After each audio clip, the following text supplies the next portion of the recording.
Hi, my name is Daniel.dalmolin and I'm a financial planner and retirement planner here with Global Financial Consultants in Singapore. Today, I'd like to discuss some of the main financial mistakes that I see Aussie expats making in Vietnam. The first thing I see is superannuation. So a lot of people don't have access to their super accounts. They don't have any idea what their investment strategy is or what their account balances are. The main reason I find is that a lot of super accounts have moved to the two-factor authentication. That means if you don't have an Aussie telephone number, you can't get into your provider.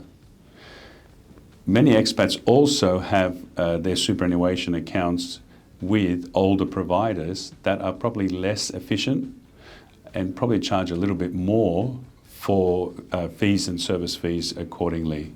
So what I would be suggesting is to see how you can work around the two-factor authentication with your superannuation provider. Maybe it's a good idea to give them a call.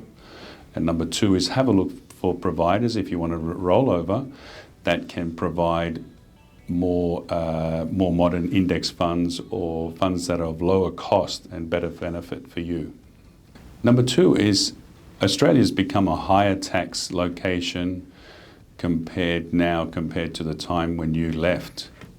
So a lot of people have plans to move back to Australia and continue their career, but they don't realise that the cost of living and the increase in taxation is quite considerable compared to what it was like a few years ago when they left.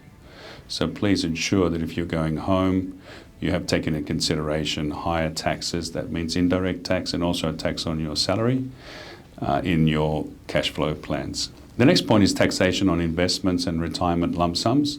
I've covered this a little bit before with superannuation.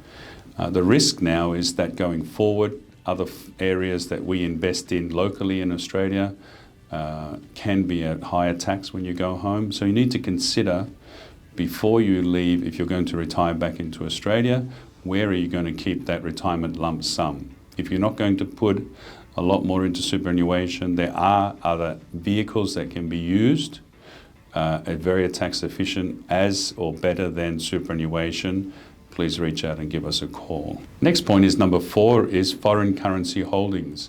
If you're at the end of your career and you might be retiring in 2 to 3 years' time, I would consider where you're going to retire and what currency your investments are in. You don't want to be in a position where you retire in one country, but your investment holdings have a large percentage in a different currency, and the currencies might not be working with you, they might work against you, so that your retirement sum is a lot smaller than what it should be. The next point is, I meet a lot of people who don't have a retirement plan. So if you're in your 40s or late 40s or 50s, I think it's time you sit down and start to do a retirement plan. What do I consider as a retirement plan? Is three main questions. Where am I going to retire to? How much money do I need to retire? And at what age do you think would be the best to retire? Don't let it make the decision for you. Get prepared, do a retirement plan. If you need some help, please reach out. I'm happy to help. And the last point is, I see a lot of people that have no will and no estate planning. So many expats I do meet, they don't have a will. They don't have a will back in Australia, or don't have a will where their assets are.